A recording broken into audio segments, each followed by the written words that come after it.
우리가 이렇게 한 번쯤 신앙생활에서 뭐 집회나 특별한 성령의 그런 기도에 가다 보면 한 번쯤은 웃지 못할 그런 에피소드를 경험하거나 들을 때가 있습니다. 대표적인 일들이 바로 방언 집회입니다. 이제 뭐 부흥 강사님이나 그런 부흥에 참석하시는 이렇게 그런 어, 전하시는 목사님들이 와서 뭐 방언 받게 하는 법을 알려주긴 하죠. 그럴 때 대표적인 방법이 무엇이죠? 한국말로 기도하면 안 된다는 것입니다. 방언을 받기 위해서는 이제부터 한국말로 기도하지 말고 어떠한 특정한 소리나 단어를 반복해서 얘기해야 된다. 그래서 기도에서 방언 받기를 원하는 성도님들은 뭐 아멘이나 할렐루야나 어떤 단어를 계속적으로 반복해서 방언 받으려고 그렇게 그 집회에 기도했던 그런 이야기들 아마 다들 한 번쯤은 들어보셨을 것입니다. 그런 이야기를 들으면서 때로는 웃기도 하고 때로는 제 마음 가운데 어떤 마음이 들었냐면은 씁쓸한 마음이 들었습니다. 왜냐하면 그런 이야기를 들으면서 마치 성령님에 대한 좀 이미지가 안 좋은 이미지, 부정적인 이미지처럼 보여지기 때문에 그렇습니다. 우리에 대한 성령 하나님에 대한 이미지예요. 우리 여기 계신 성도님들은 어떠신가요? 사실 성령 하나님에 대한 이미지는 삼위일체 다른 하나님에 대한 그런 이미지나 인식보다는 조금 우리 안에 가볍게 대하는 경우가 많이 있습니다. 대표적으로 성부 하나님은 영광과 존귀를 받으시기에 합당하신 만왕의 왕으로 우리 하나님을 찬양하며 올려드립니다. 성자 예수 그리스도는 어떤가요? 성자 예수 그리스도는 우리를 위해서 죽으시고 희생하신 이 온 인류의 구원을 이루시는 분으로 찬양하기도 합니다. 근데 성령 하나님에 대해서는 어떤가요? 그렇게 성부 하나님과 성자 하나님 예수 그리스도만큼 우리가 그렇게 높이 올려드리며 성령 하나님을 찬양하고 있나요? 사실 그렇지 않을 때가 많이 있습니다. 어떨 때는 아까 방언받게 했던 그런 집회의 그런 에피소드처럼 우리의 삶 속에서 성령 하나님을 마치 내가 마음대로 조종하거나 부릴 수 있는 영으로 아니면은 성령 하나님을 뭔가 우리와 좀 동급의 어떤 그런 존재로 바라보며 인식할 때가 많이 있다라는 것입니다. 저는 그래서 오늘 우리가 함께 성령의 능력, 성령에 대한 말씀을 함께 돌아보면서 성령 하나님이 우리에게 어떠한 분이시고 우리가 성령 하나님을 어떻게 바라보아야 하는지를 함께 말씀을 나누길 원합니다. 지금은 기쁨의 50일 절기를 지나고 있습니다. 기쁨의 50일 절기는 어떤 절기일까요? 먼저 부활절날 우리 주님이 부활하셨습니다. 그리고 그 부활의 기쁨을 많은 이들과 함께 나누며 기뻐하는 절기가 기쁨의 50일입니다. 그리고 성령 강림절까지 함께 성령이 우리 안에 오시고 성령 충만함을 사모하며 기다리는 절기가 기쁨의 50일 절기이기도 합니다. 저는 그래서 오늘 이 시간 우리가 함께 우리 안에 함께 하시는 성령님, 우리 안에 역사하시는 성령님, 우리 안에 일하시는 그 성령님에 대한 말씀을 나누고 이 기쁨의 50일 절기 기간 동안 성령을 온전히 사모하며 나아가는 그런 시간이 되었으면 좋겠습니다. 그럼 우리가 먼저 알아야 될 것이 있습니다. 그렇다면 과연 성령님은 어디에 계시는가입니다. 오늘 본문 13절에서 성령님이 계시는 곳에서 이렇게 말씀합니다. 우리 13절 말씀 한 목소리를 읽겠습니다. 그의 성령을 우리에게 주심으로 우리가 그 안에 거하고 그가 우리 안에 거하시는 줄을 아느니라. 아멘. 오늘 말씀에서는 성령님이 우리 안에 함께 하신다라고 그렇게 고백하고 있습니다. 근데 우리 안에서만 있는 것이 아니라 우리도 성령님 안에 있고 성령도 우리 안에 있고 마치 이 표현은 우리가 잘 아는 사자성어, 무라일체, 혼연일체의 그런 이미지를 떠오르게 합니다. 즉 성령님은 우리와 함께 우리 안에서 우리 바깥에서 우리의 삶 전체 가운데 함께 하고 계시다라고 말씀하고 있는 것입니다. 이 말씀은 13절에서도 나오지만 15절에서도 나옵니다. 하나님이 그의 안에 거하시고 그도 하나님 안에 거하시느니라. 16절에서도 하반절에 하나님 안에 거하고 하나님도 그의 안에 거하시느니라. 성령이 어디에 계시는지를 계속 반복적으로 이야기하고 있습니다. 즉 성령님은 우리와 함께 동행하시며 우리와 함께하는 분이시다라는 것을 성경은 우리에게 증언하고 있습니다. 그렇다면 여기 계신 우리 모든 분들에게 지금 성령님이 함께하고 계신가요? 예, 우리 안에 성령님이 함께하고 계십니다. 그런데 우리 안에 의문점이 생길 수 있습니다. 어떤 의문점일까요? 그렇게 성령님이 나와 함께 하시다고 하는데 왜 내 삶 가운데서 아무 일도 일어나지 않나요? 성령님이 나와 함께 하신다라면 분명히 성경 속에서 성령님이 함께 하실 때 그 사도들의 삶 가운데서는 기적도 일어났습니다.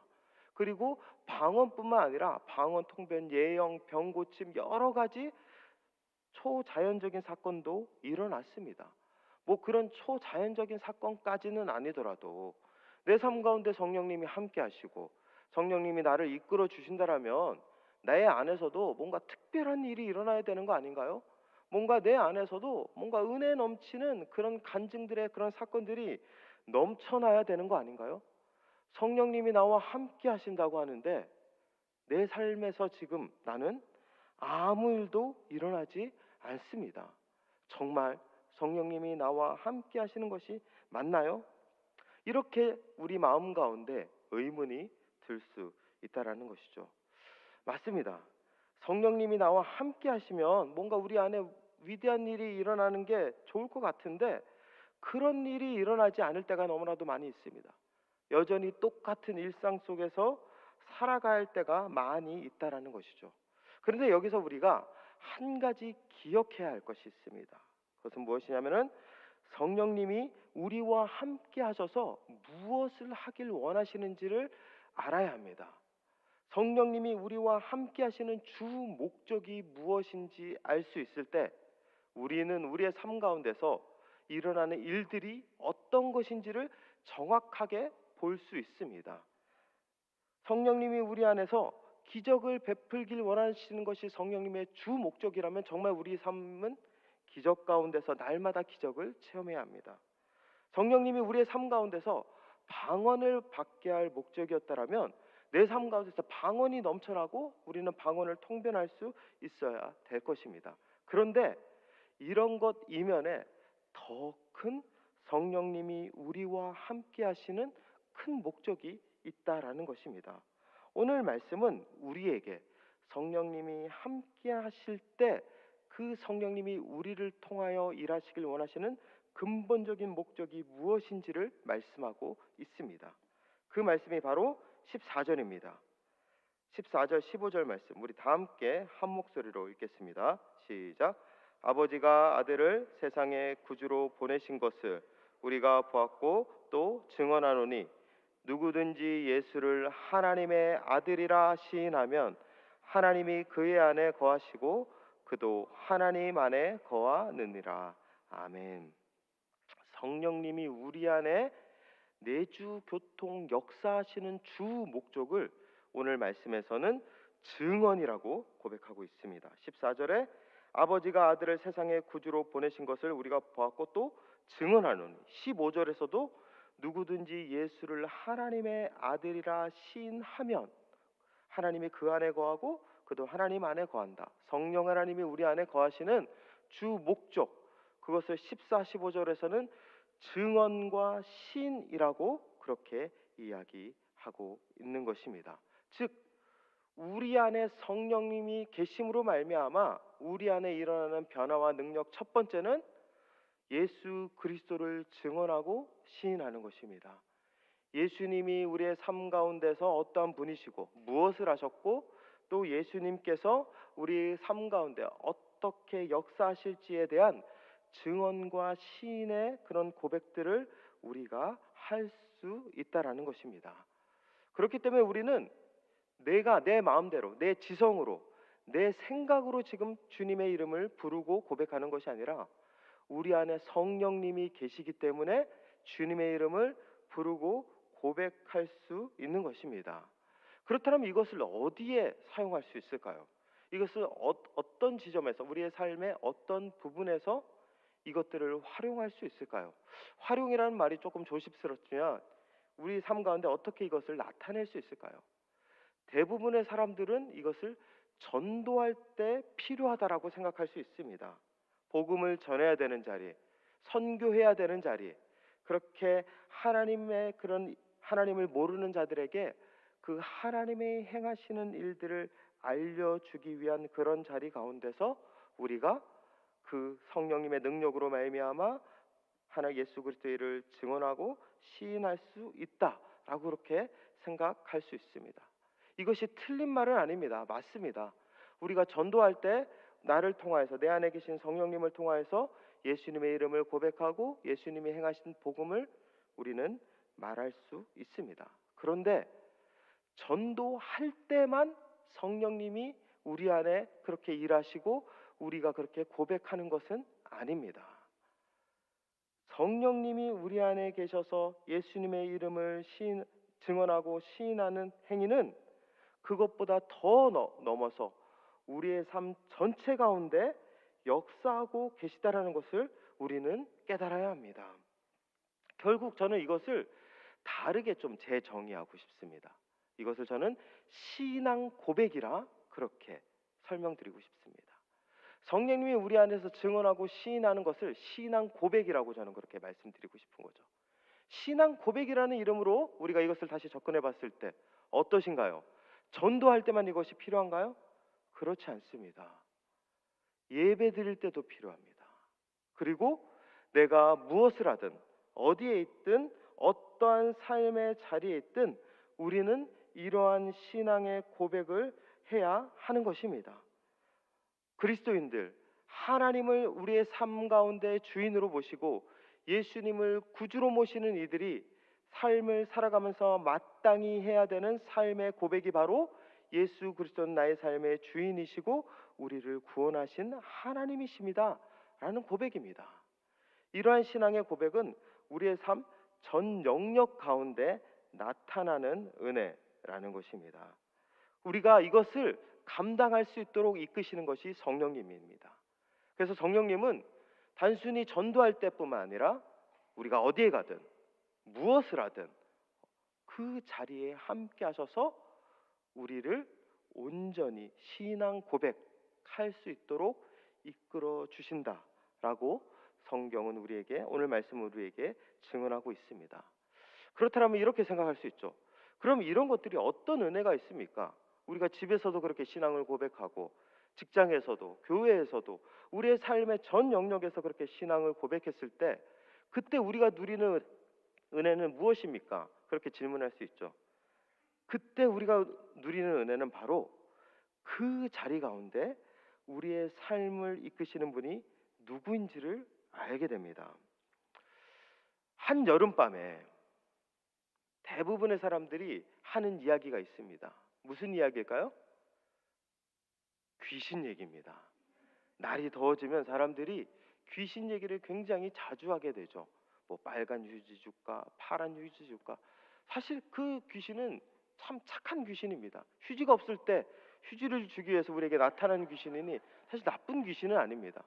그런데 우리는 그런 귀신 얘기를 하면서 우리의 마음에 무엇이 들죠? 공포감이 듭니다.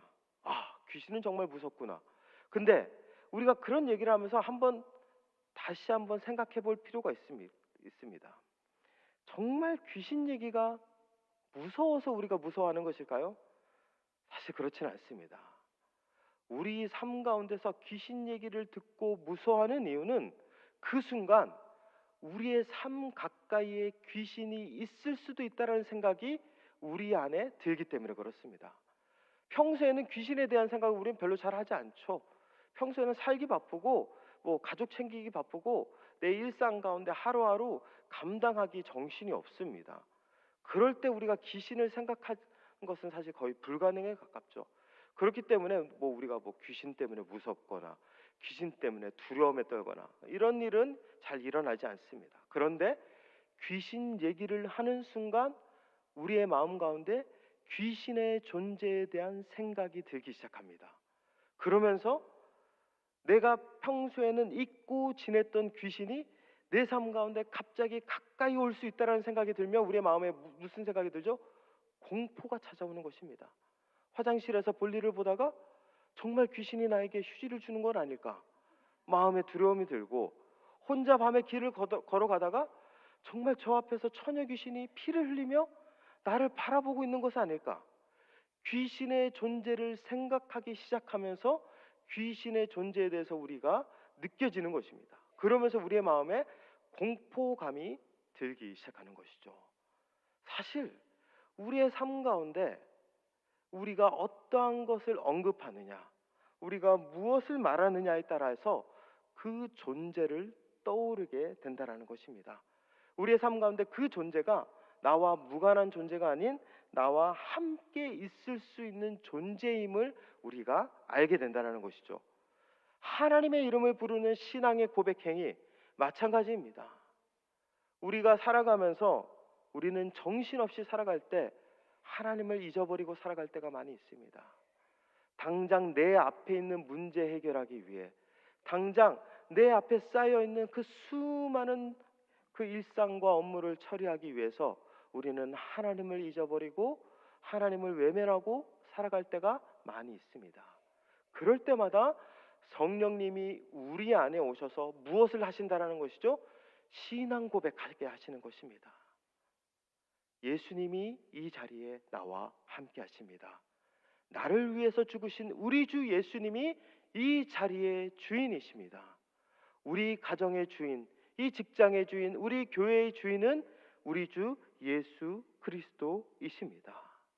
우리가 그 순간 바쁘고 수많은 문제 앞에서 허덕이며 살아가는 그 삶의 자리 가운데 주님의 이름을 부르는 순간 그 자리 가운데 누구의 존재를 우리가 깨달을 수 있을까요? 우리와 함께 하시는 우리 주 예수 그리스도이십니다. 성령님은 그렇게 우리에게 신앙 고백의 은혜를 주셨습니다. 신앙 고백하며 주님의 이름을 부르는 그 자리 가운데서 주님을 생각할 수 있게 되고, 주님의 이름을 부르며 주님과 함께 주님이 나의 손을 잡아주시고 나와 함께하고 계신다는 그 사실을 우리 마음 가운데 새길 수 있다는 것입니다. 결국 우리의 삶의 모든 자리가 주님이 다스리고 주님이 역사하시는 은혜의 자리임을 깨닫게 되는 것이죠. 이것이 성령님이 우리 가운데 함께 하실 때 나타나는 은혜입니다. 그런데 은혜는 거기에서 그치지 않습니다. 더 나아가 우리가 있는 그 자리 가운데 주님의 이름을 부를 때 거기에서 우리가 무엇을 해야 할지도 알게 됩니다. 저는 얼마 전에 대신방에 가서 정말 처음으로 제가 목회 경험하면서 신방하면서 처음으로 받아보지 못한 선물을 받아보게 되었습니다. 그 선물이 뭔지 아십니까? 바로 애완용 가재입니다. 애완용 가재 한 마리와 새끼 가재 세 마리. 새끼 가재는 정말 조그매서 사실 잘 보이지도 않는 그 새끼 가재 세 마리를 제가 받게 되었습니다. 처음에는 그 애완용 가재를 받았을 때 너무 당황했습니다. 와, 이거 받아야 되나 말아야 되나. 왠지 이거 집에 갖고 가면 다 죽일 것 같은데 이거 어떻게 해야 되지? 그런데 제 머릿속에 번뜩 떠오르는 생각이 우리 애들은 좋아하겠구나. 그래서 내가 힘들고 이거 왠지 번거롭고 처치 곤란일 것 같지만 애들이 좋아할 것 같다라는 그 생각 하나만으로 흔쾌히 받았습니다. 그래서 집에 갖고 왔죠. 집에 갖고 와서 아이들이 이제 학교 갔다 와서 이제 아이들에게 보여줬습니다. 얘들아, 아빠 가재 갖고 왔어. 가재 봐. 이게 이제 우리 거야. 이게 우리가 키우면 돼. 애들이 처음에 막 우르르 몰려왔습니다. 와, 진짜 가재다.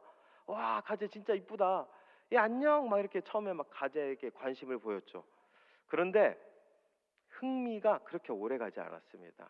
한 10분, 20분 가재 보고 막 좋아하다가 결국 나중에는 이렇게 자기 할 일하고 뭐 핸드폰 보고 뭐 TV 보고 그렇게 각자 자리에 가더라고요. 아, 그 순간 내가 괜히 갖고 왔나. 괜히 가재 갖고 와서 괜히 이거 이렇게 처치 곤란의 상황이 되었나라는 마음에 근심이 되었습니다. 그러다가 한번 가재의 이름을 한번 지어보자. 그렇게 생각해서 제가 가재 이름을 지어줬습니다.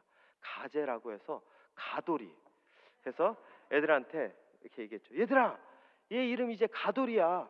가돌이 우리 잘 키워보자. 그러자 아이들의 눈이 갑자기 달라지면서 아이들이 가재에게 다가와서 이렇게 얘기했죠. 가돌아 안녕? 가돌아 이제 우리 반가워. 우리 같이 친하게 지내자. 라면서 아이들의 관심이 갑자기 확 올라가기 시작했죠. 그러면서 새끼 세 마리도 이름을 지었습니다. 뭐 가둥이, 가람이, 사랑이, 뭐 어떤 뜻에서 의미에서 그렇게 이름을 지었는지 모르겠지만 아이들이 그 가재, 애완용 가재 이름을 짓기 시작하자 어떠한 변화가 일어났냐면 그 가재에 대한 애정이 생기기 시작했습니다. 그러면서 학교 갔다 와서도 가돌이 잘 있었어? 그러면서 가돌이에게 한번 인사하고, 그리고 가돌이가 얼마 전에 새끼를 부화했습니다. 한 100마리 정도. 그래서 집에 가재 한 100마리가 지금 우글우글 거리고 있습니다. 필요하신 분 제가 드리겠습니다. 그렇게 가돌이의 새끼를 보면서 가돌이에 대한 관심이 엄청 높아지기 시작했죠. 그런데 그러고 나서 아이들에게 우리 집에서 절대 하면 안 되는 금기 사항이 생기기 시작했습니다. 무엇이냐면은 가돌이 앞에서 절대로 랍스타 먹지 않기. 아이들은 한 번도 랍스타를 먹은 적이 없습니다. 우리 집에서 아내가 랍스타를 요리를 해본 적이 없습니다. 그러나 아이들은 랍스타가 가재의 친척인 줄 알고 가돌이 앞에서 가돌이를 아프게 하는 행동, 가돌이의 마음을 상처 주는 행동을 절대 하면 안 된다는 것을 알고 있기에 저에게, 아내에게, 또 할아버지 할머니에게 얘기합니다. 절대로 가돌이 앞에서 랍스타 먹으면 안 돼요. 제가 꼭 지켜볼 거예요. 랍스타 절대 먹으면 안 돼요. 아이들이 그렇게 신신당부하기 시작했습니다. 참 놀랍죠. 그냥 한 마리 가재였습니다. 근데 그 가재에게 이름을 지어주고 이름을 부르는 순간 그 가재가 나에게 어떠한 존재인지 알게 됩니다. 그리고 그 가재를 위해서 무엇을 해야 할지 아이들은 알기 시작하고 그것을 정하기 시작하였습니다. 우리가 신앙 안에서 하나님의 이름을 부르고 하나님의 예수 그리스도의 그 놀라운 일들을 날마다 고백하는 행위, 그것은 우리의 삶 가운데 우리의 삶의 주인인지 지금 이 자리에 누가 나와 함께 하는지를 알아가는 은혜의 자리입니다. 그런데 거기에서 끝나지 않습니다. 그 자리의 주인이 우리 주님이신 줄 깨닫게 된다면 우리도 자연히 그 자리에서 주님을 위해 무엇을 해야 할지 알게 됩니다. 주님의 마음에 아픔을 주는 말과 행동을 하지 않게 되고 주를 위해 기쁨이 되는 일을 위해 어떠한 것을 해야 할지 우리는 스스로 깨닫고 알게 됩니다. 성령님이 우리 안에 행하시는 일들이 이러한 일들입니다. 내 입술로 예수 그리스도의 이름을 증언하게 하죠. 내 마음으로 주님이 이 자리의 주인이심을 고백하게 만듭니다. 그리고 그 자리에 나와 함께 하시는 주님을 보게 되고 그 주님을 위해 무엇을 해야 할지를 알게 됩니다. 이것이 성령님이 우리 안에 주시는 놀라운 은혜입니다. 우리 모든 성도님들이 이러한 은혜 속에 살아가시기를 소망합니다. 여러분들이 계시는 그곳이 어디이든 간에 가장 먼저 그곳에 계신 주님의 이름을 믿음으로 고백하시길 바랍니다. 거기가 문제가 많은 곳, 내가 도저히 감당할 수 없는 곳, 나의 힘으로 해결할 수 없는 아픔의 자리에 있다 할지라도 그 자리에서 주님의 이름을 부르고 고백하는 그 순간 그곳의 주인은 우리 주님이 될 것입니다. 그리고 주님을 바라보며 내가 무엇을 해야 할지 알게 될 것입니다. 성령님은 이렇게 우리의 삶 가운데 우리 가운데 역사하여 주시고 우리의 삶 가운데 동행하여 주십니다. 그리고 성령님께서 우리와 함께 하시며 우리와 동행하시는 그 자리 가운데 나타나는 또 다른 목적이 있습니다. 바로 하나님의 사랑을 알게 하기 위함입니다. 16절 말씀입니다. 우리 16절 말씀 다 함께 한 목소리로 봉독하겠습니다. 하나님이 우리를 사랑하시는 사랑을 사랑 안에 거하는 자는 하나님도 그의 안에 거하시느니라. 아멘. 성령 하나님이 우리 안에 거하고 우리가 성령 하나님 안에 거할 때 그때 성령 하나님이 우리 가운데 알게 하시는 또 다른 목적은 바로 하나님이 사랑이심을 알게 하기 위한 것이라는 것입니다. 그래서 우리가 성령 안에 거할 때 무엇을 깨달을 수 있죠? 하나님의 사랑을 알게 됩니다. 하나님의 사랑이 얼마나 깊고 크고 놀라운지를 우리가 깨달을 수 있게 된다는 것이죠. 이 하나님의 사랑은 어떤 사랑일까요? 그것을 알기 위해서는 먼저 우리가 사랑에 대한 재정의를 한번 할 필요가 있습니다. 여러분들은 사랑을 무엇이라고 생각하십니까? 철학자 강신주 교수님은 사랑을 이렇게 정의했습니다. 사랑은 자신의 머리끝에서부터 발끝까지 바꿀 수 있는 힘이라고 말했습니다. 자신의 머리끝에서 발끝까지 바꿀 수 있는 힘. 그래서 사랑에 빠진 사람들은 사랑하는 일을 위해 모든 것을 내려놓을 수 있죠. 평소에는 끝까지 고집했던 것도 포기할 수 있습니다. 그리고 희생할 수 있습니다. 결국에는 자기 자신을 바꿀 수 있는 힘과 능력도 사랑 때문에 생겨날 수 있습니다. 그래서 사랑에 빠진 이들이 하는 대부분의 공통적인 고백이 있습니다. 무엇이냐면 바로 당신 뜻대로 하겠어요.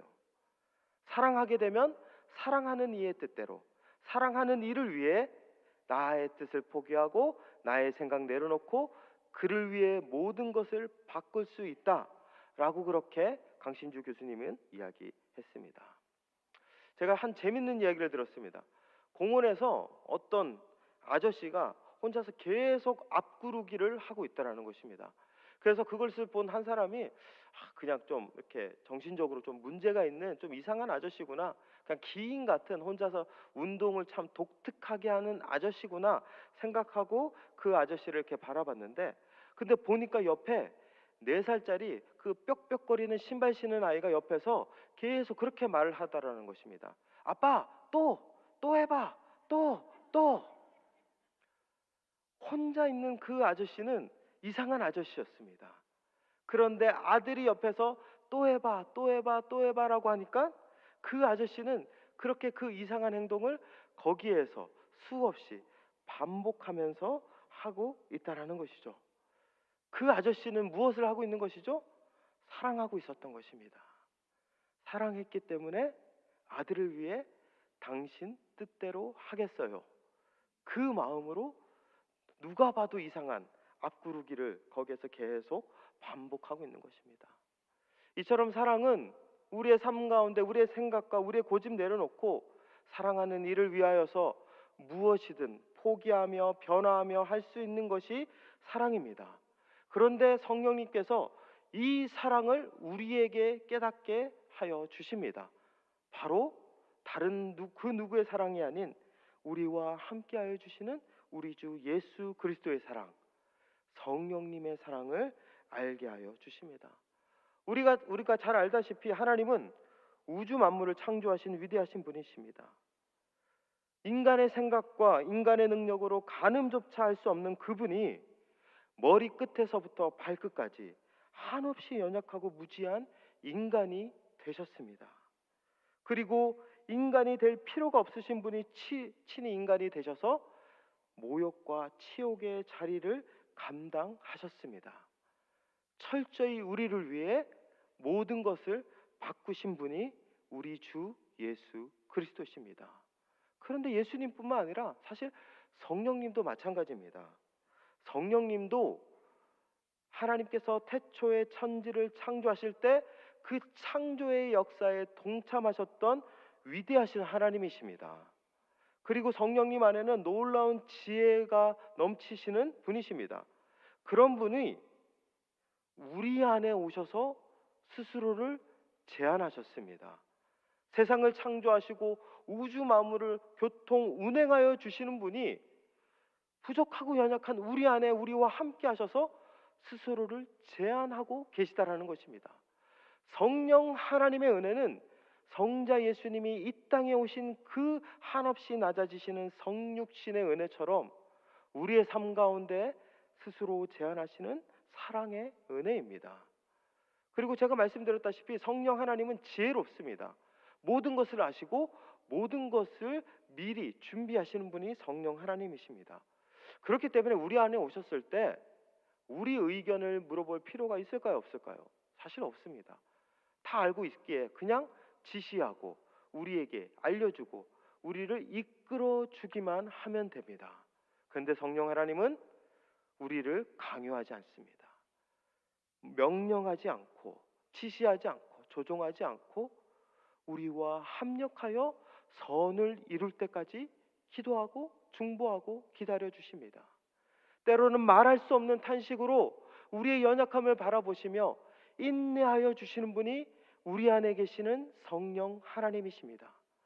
그렇기 때문에 이 성령 하나님은 본인의 능력과 본인의 지혜가 무궁함에도 불구하고 우리 뜻대로 하길 기다리며 철저히 자기 자신을 내려놓는 사랑의 모습을 실천하고 계십니다. 성령님과 함께 살아가는 이들은 이 사랑을 알 수 있게 됩니다. 아, 우리 주님이 나를 위해 오셔서 희생하셨구나. 지금 이 시간 성령님이 내 연약함 알고 있음에도 불구하고 나를 혼내지 않으시고 나에게 벌 주시지 않으시고 그저 인내하며 기다리며 그렇게 나와 함께하여 주시는구나. 그 성령 하나님의 은혜를, 사랑을 깨닫게 되는 것입니다. 이런 사랑의 은혜를 깨닫는 자들, 어떤 은혜가 있을까요? 우리 오늘 본문 말씀 17절 18절 말씀, 이런 말씀이 있습니다. 17절 말씀입니다. 이로써 사랑이 우리에게 온전히 이루어진 것은 우리로 심판날에 담대함을 가지게 하려 함이니 주께서 그러하신 것 같이 우리도 이 세상에서 그러하니라. 18절 말씀 다 함께 한 목소리로 읽겠습니다. 시작. 사랑 안에 두려움이 없고 온전한 사람이 두려움을 내려쫓나니 두려움에는 형벌이 있음이라. 두려워하는 자는 사랑 안에서 온전히 이루지 못하였느니라. 아멘. 그 주님의 사랑을 깨닫는 자들은 그 사랑이 나를 향한 사랑임을 깨닫고 우리도 주님을 사랑할 수 있습니다. 성령 하나님을 사랑하며 신뢰할 수 있습니다. 그리고 그 사랑 안에서 예수님께서 자기 자신을 제한하고 인간이 되어셔서 우리에게 오셨듯이 성령님께서 자기 자신을 제한하셔서 우리 안에 내주 교통 역사하여 주셨듯이 우리도 예수 그리스도를 위하여 성령을 위하여 이 땅 가운데서 온전히 살아갈 수 있는 것입니다.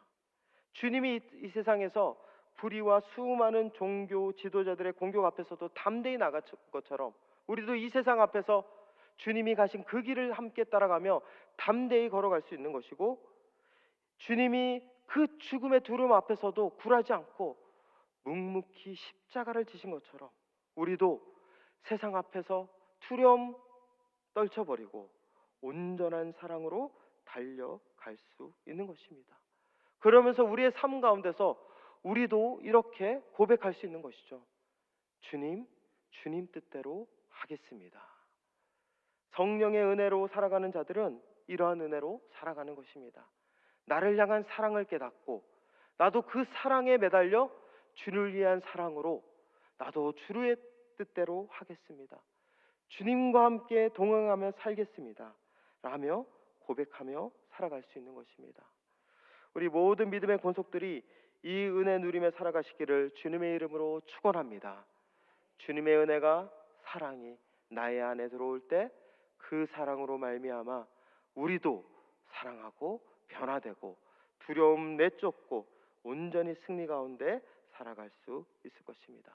오늘 하루를 또한 우리의 삶을 그렇게 성령님과 동행하며 온전히 나아가는 우리 모든 믿음의 권속들 되시기를 주님의 이름으로 축원합니다.